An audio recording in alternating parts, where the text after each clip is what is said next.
Hello and welcome to शोध ज्ञान classes. Dear learners, आज हम लोग शोध ज्ञान क्लासेस के अंतर्गत बीएड प्रथम सेमेस्टर के अंतर्गत फंडामेंटल ऑफ एजुकेशन तथा डीएलएड प्रथम सेमेस्टर शिक्षण अधिगम के सिद्धांत के अंतर्गत शिक्षा का संप्रत्यय, अर्थ, परिभाषा एवं प्रकार को विस्तार पूर्वक सीखने का प्रयास करेंगे। आइए इसी क्रम में हम देखते हैं शिक्षा क्या है। शिक्षा मानव विकास का मूल साधन है। इसके द्वारा मनुष्य की जन्मजात शक्तियों का विकास, उसके ज्ञान एवं कौशल में वृद्धि एवं उसके व्यवहार में परिवर्तन किया जाता है और उसे सभ्य, सुसंस्कृत एवं योग्य नागरिक बनाया जाता है।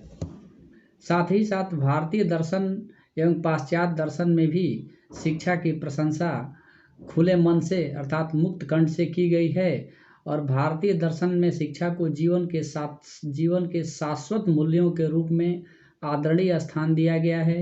विद्या को ज्ञान के रूप में भी संज्ञापित किया गया है। वस्तुतः मानव जीवन में आने वाली समस्त प्रकार की शंकाओं का मूल कारण अशिक्षा या अज्ञानता ही होता है। अशिक्षा या अज्ञानता को भारतीय विचारकों ने बड़ा ही शत्रु बताया है।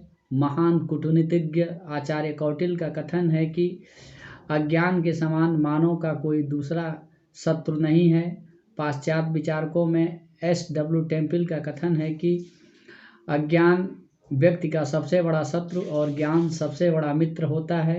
इसी क्रम में प्रसिद्ध आंग्ल कवि शेक्सपियर ने कहा है कि अज्ञान अंधकार का प्रतिरूप है। आदर्शवादियों के अग्रणीय पाश्चात्य विचारक प्लेटो का कहना है कि अज्ञान समस्त विपत्तियों का मूल कारण है। अज्ञानी रहने की अपेक्षा जन्म न लेना ही अच्छा है। बेकर का भी मत है कि ज्ञान ही सर्वोच्च है। अतः कहा जा सकता है कि चाहे वह भारतीय दर्शन हो चाहे पाश्चात्य दर्शन हो, दोनों ही दर्शन के शिक्षा विशेषज्ञों ने ज्ञान या शिक्षा की मुक्त कंठ से प्रशंसा की है और उसे मानव जात की सबसे बड़ी आवश्यकता बतलाया है। आइए अब इसी क्रम में हम देखते हैं शिक्षा का अर्थ, शिक्षा का शाब्दिक अर्थ, मीनिंग ऑफ एजुकेशन। शिक्षा शब्द की उत्पत्ति संस्कृत भाषा के शिक्ष धातु में अप्रत्यय लगाने से हुई है। संस्कृत के शिक्ष शब्द का अर्थ सीखना और सिखाना है। अतः सीखने सिखाने की प्रक्रिया ही शिक्षा का शाब्दिक अर्थ है। आंग्ल भाषा में शिक्षा के लिए एजुकेशन शब्द का प्रयोग किया गया है। एजुकेशन शब्द की उत्पत्ति लैटिन भाषा के एडुकेटम शब्द से हुआ है। एडुकेटम शब्द भी दो शब्दों के योग से बना है, ई और डूको। ई का अर्थ होता है अंदर से तथा डूको शब्द का अर्थ होता है आगे बढ़ना या अग्रसर करना है। इसलिए अंदर विराजमान शक्तियों को बाहर की ओर बढ़ाना या अग्रसर करना ही एजुकेशन शब्द का शाब्दिक अर्थ है। शिक्षा शब्द के लिए अंग्रेजी के दो अन्य शब्दों का भी प्रयोग किया गया है, जिसे हम एडुसियर और एडुकेयर के नाम से जानते हैं। यहाँ एडुसियर का अर्थ होता है टू लेड आउट अर्थात निकालना तथा एडुकेयर का अर्थ होता है टू राइज अर्थात उठाना। चूँकि यह दोनों ही शब्द क्रिया सूचक हैं, इनमें एजुकेशन संज्ञा का सूचक है, इसलिए इन दोनों शब्दों में एजुकेशन ही ग्रहणी है। यह एक प्रक्रिया का बोध कराता है। साथ ही साथ शिक्षा के लिए एक अन्य शब्द विद्या का भी प्रयोग किया जाता है। विद्या शब्द की उत्पत्ति भी संस्कृत भाषा के विद धातु से हुआ है, जिसका अर्थ होता है जानना या ज्ञान की प्राप्ति करना। अतः कहा जा सकता है कि एजुकेशन तथा विद्या की व्युत्पत्ति अर्थ पर विचार करने से स्पष्ट होता है कि सीखने सिखाने, जानने, ज्ञान की प्राप्ति पर बल देते हैं और शिक्षा को एक विशेष प्रक्रिया के रूप में निरूपित करते हैं। शिक्षा एक ऐसी प्रक्रिया है जिसके द्वारा व्यक्ति सीखकर अंदर में छिपी शक्ति का बाह्य प्रकटन करने में समर्थ होता है। दूसरे शब्दों में यह कहा जा सकता है कि शिक्षा के द्वारा मानव मस्तिष्क में छुपे हुए ज्ञान को बाहर किया जा सकता है या मानव मस्तिष्क में छुपे हुए ज्ञान को विकसित करना ही शिक्षा है। शिक्षा के अर्थ को स्पष्ट करने के लिए विद्वानों द्वारा दिए गए कुछ महत्वपूर्ण परिभाषाओं को जानना ही अत्यंत आवश्यक है। जैसे प्रसिद्ध दार्शनिक लॉक के अनुसार पौधों का विकास कृषि के द्वारा, तो मनुष्य का विकास कृषि के द्वारा होता है। अरस्तु ने भी कहा है, स्वस्थ शरीर में स्वस्थ मस्तिष्क का निर्माण करना ही शिक्षा है। स्ट्रेयर का कथन है कि शिक्षा वह है जो एक विद्वान के कार्यों में अंतर कर देती है, अर्थात शिक्षा शिक्षित और अशिक्षित व्यक्ति में अंतर कर देती है। स्वामी विवेकानंद ने कहा कि शिक्षा मनुष्य में अंतर्निहित पूर्णता की अभिव्यक्ति है। शंकराचार्य ने कहा, शिक्षा वह है जो हमें मुक्ति दिलाती है। संक्षेप में हम कह सकते हैं कि शिक्षा वह साधन है जिससे परिस्थितियों तथा वातावरण पर विजय प्राप्त की जा सकती है। 1986 के शिक्षा नीति में कहा गया कि शिक्षा लोगों को सुसंस्कृत बनाने का एक माध्यम है। शिक्षा के उपरोक्त अर्थ एवं परिभाषाओं के विवेचन से स्पष्ट है कि शिक्षा एक प्रक्रिया है जो विशिष्ट उपलब्धि के ज्ञान में सहायक होती है। शिक्षा व्यक्ति का एकांकी विकास नहीं बल्कि बहुमुखी विकास में सहायता प्रदान करती है। यह विकास शारीरिक, मानसिक, बौद्धिक, आध्यात्मिक, व्यावसायिक सभी से अंतर संबंधित है। शिक्षा का आलंबन लेकर ही व्यक्ति उच्चतम स्थिति को प्राप्त करने में समर्थ होता है। अतः कहा जा सकता है कि शिक्षा व्यक्ति के आंतरिक विकास को समृद्ध बनाकर बाह्य की बहुआयामी पृष्ठभूमि भी निर्मित करती है। शिक्षा का व्यापक अर्थ। आइए हम शिक्षा के व्यापक अर्थ को देखते हैं। शिक्षा अपने व्यापक अर्थ में आजीवन चलने वाली प्रक्रिया है, अर्थात शिक्षा माँ के गर्भावस्था से प्रारंभ होकर जीवन पर्यंत अर्थात मृत्यु तक चलता रहता है। शिक्षा व्यक्ति के जन्म से लेकर मृत्यु तक जो कुछ भी सीखता है उसे शिक्षा के व्यापक अर्थ में प्रयुक्त किया जाता है। शिक्षा मनुष्य को पर्यावरण के साथ अनुकूलतम की योग्यता का विकास करते हुए अंतर्निहित शक्तियों का सामंजस्यपूर्ण विकास करने वाली गत्यात्मक प्रक्रिया मानी जाती है। अपने व्यापक अर्थ में यह जीवन पर्यंत चलने वाली अनवरत प्रक्रिया है। शिक्षा का संकुचित अर्थ।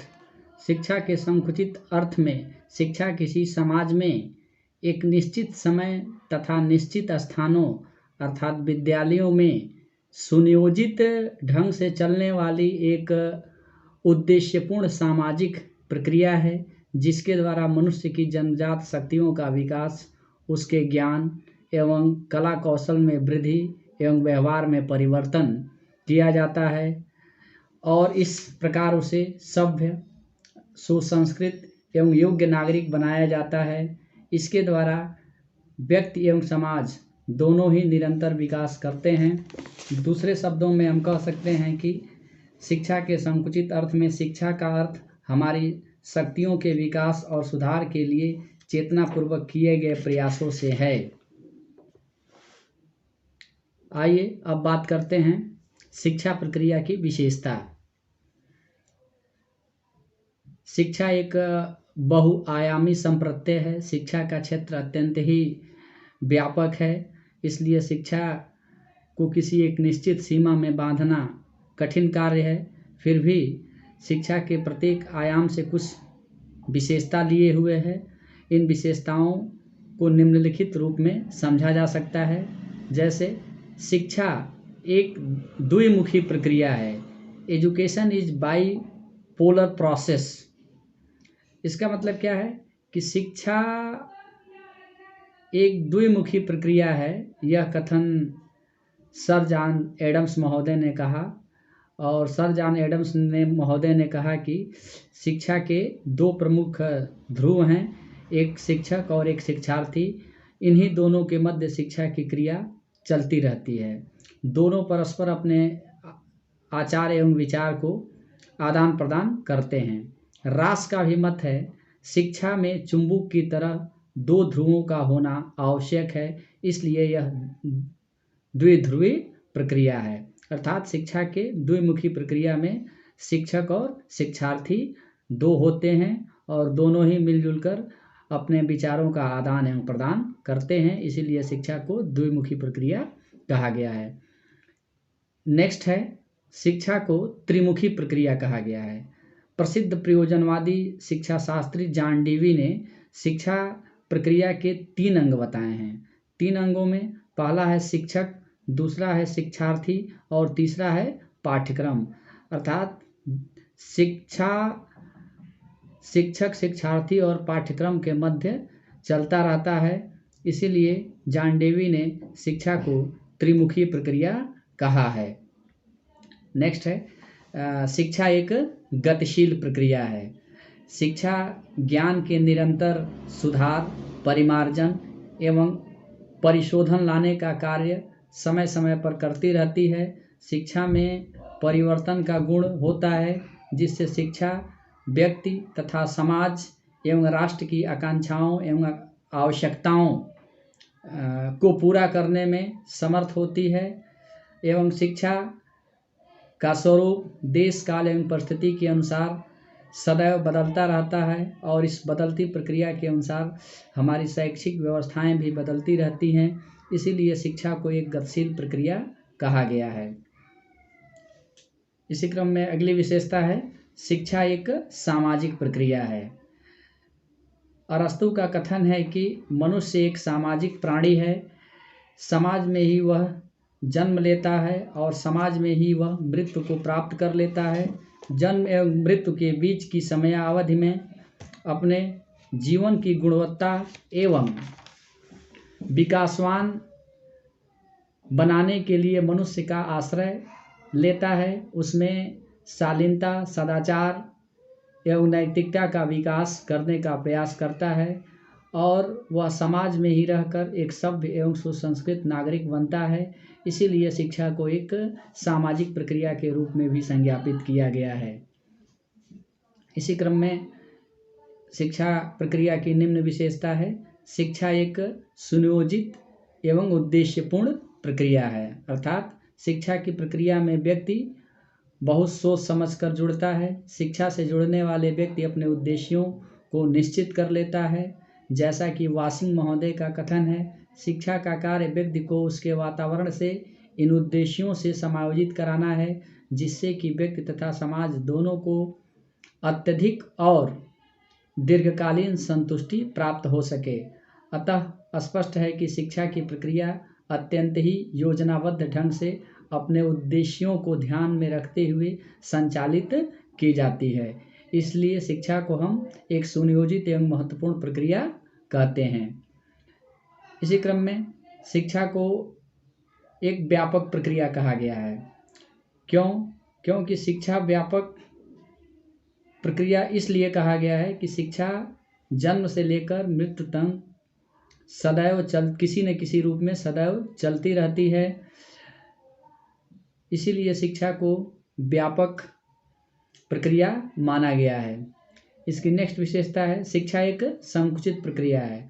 अर्थात शिक्षा के संकुचित प्रक्रिया का मतलब किसी निश्चित स्थान पर निश्चित पाठ्यक्रम के साथ एक निश्चित विद्यालय में यदि हम बालक को शिक्षित करने का काम कर रहे हैं, सिखाने का काम कर रहे हैं, तो उसे हम शिक्षा की संकुचित प्रक्रिया के नाम से जानते हैं। आइए अब इसी क्रम में हम शिक्षा के विविध प्रकारों को देखते हैं। शिक्षा अपनी विविधता के कारण कई प्रकार की होती हैं। हर एक प्रकार की अपनी कुछ विशेषताएं होती हैं। संक्षेप में हम सीखने का प्रयास करेंगे। जैसे पहला शिक्षा का प्रकार है जिसको हम संगठन के आधार पर बांटते हैं। अर्थात संगठन के आधार पर शिक्षा 3 प्रकार की होती है, जिसे हम औपचारिक, औपचारिकेतर तथा अनौपचारिक शिक्षा अर्थात formal, informal and non formal education के नाम से जानते हैं। औपचारिक शिक्षा में अर्थात इनफॉर्मल एजुकेशन में सब कुछ निश्चित विधि विधान के अनुसार विद्यालय में शिक्षा की प्रक्रिया संचालित की जाती है, जबकि औपचारिकेतर अर्थात इनफॉर्मल शिक्षा किसी विधि विधान के अनुसार संपन्न नहीं होता है। हम कहीं भी किसी के द्वारा अपने परिवार में, समाज में, समुदाय में हम प्राप्त करते हैं। नेक्स्ट है नॉन फॉर्मल एजुकेशन अर्थात अनौपचारिक शिक्षा मुख्यतः जनसंचार माध्यमों, मुद्रित सामग्रियों, खुले विद्यालयों, खुले विश्वविद्यालयों में संचालित होती है। इसी क्रम में शिक्षा के विविध प्रकार के अंतर्गत हम संख्या के आधार पर भी बांट सकते हैं। संख्या के आधार पर शिक्षा दो प्रकार की होती है। एक होता है व्यक्तिगत शिक्षा और दूसरा होता है सामूहिक शिक्षा। व्यक्तिगत शिक्षा में प्रत्येक बालक की रुचि, उसकी आवश्यकता एवं क्षमता के अनुरूप शिक्षा दी जाती है, जबकि सामूहिक शिक्षा के अंतर्गत हम बालक की रुचि एवं आवश्यकताओं को ध्यान में नहीं रखते हैं। हम सामूहिक शिक्षा झुंड के रूप में छात्रों को देने का प्रयास करते हैं। इसी क्रम में शिक्षा का अगला प्रकार है विषय वस्तु के आधार पर। विषय वस्तु के आधार पर शिक्षा को दो प्रमुख भागों में बांटा गया है। पहले को कहते हैं सामान्य शिक्षा, दूसरे को कहते हैं विशिष्ट शिक्षा अर्थात जनरल एंड स्पेशल एजुकेशन। सामान्य शिक्षा को हम उदार शिक्षा या लिबरल एजुकेशन के नाम से भी जानते हैं, क्योंकि सामान्य शिक्षा वह होती है जो बालक का साधारण विकास करती है, यह केवल जीवन के लिए तैयार करती है। जबकि विशिष्ट शिक्षा को हम वोकेशनल एजुकेशन के नाम से भी जानते हैं, क्योंकि विशिष्ट शिक्षा वह होती है जो किसी विशिष्ट लक्ष्य को दृष्टि में रख कर दी जाती है, जैसे इंजीनियर, मेडिकल, वैज्ञानिक इत्यादि की शिक्षा। इसी क्रम में हम अगला कह सकते हैं शिक्षा का प्रकार संपर्क के आधार पर। संपर्क के आधार का मतलब क्या है कि संपर्क के आधार पर शिक्षा दो प्रकार की होती है। एक को कहते हैं प्रत्यक्ष शिक्षा और दूसरे को कहते हैं अप्रत्यक्ष शिक्षा अर्थात डायरेक्ट एंड इनडायरेक्ट एजुकेशन। प्रत्यक्ष शिक्षा यानी जब व्यक्तिगत रूप से शिक्षक शिक्षार्थी आमने सामने बैठकर शिक्षा की प्रक्रिया को संचालित करते हैं और अपने विचारों का आदान प्रदान करते हैं, तो उसे हम प्रत्यक्ष शिक्षा के नाम से जानते हैं। और वहीं पर जब विद्यार्थी शिक्षक के अलावा किसी अन्य साधनों से ज्ञान प्राप्त करता है, तो उसे हम अप्रत्यक्ष शिक्षा कह सकते हैं या अप्रत्यक्ष शिक्षा कहा जाता है। इसके अलावा हम लिंग के आधार पर भी शिक्षा को दो भाग में बांटते हैं, पुरुष शिक्षा और स्त्री शिक्षा। पुरुष शिक्षा वह शिक्षा होता है जिसमें हम सिर्फ पुरुष वर्ग को ही शिक्षित करने का प्रयास करते हैं, जबकि महिला शिक्षा वह शिक्षा है जिसमें सिर्फ महिलाओं या बालिकाओं को शिक्षा देने का काम किया जाता है। शिक्षा के अन्य प्रकारों में प्रौढ़ शिक्षा और सतत शिक्षा भी आते हैं।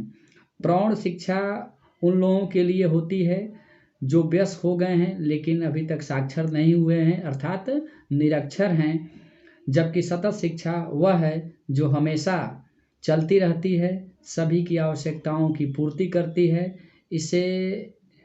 इससे प्रौढ़ प्रतिभागी सभी लाभान्वित होते हैं।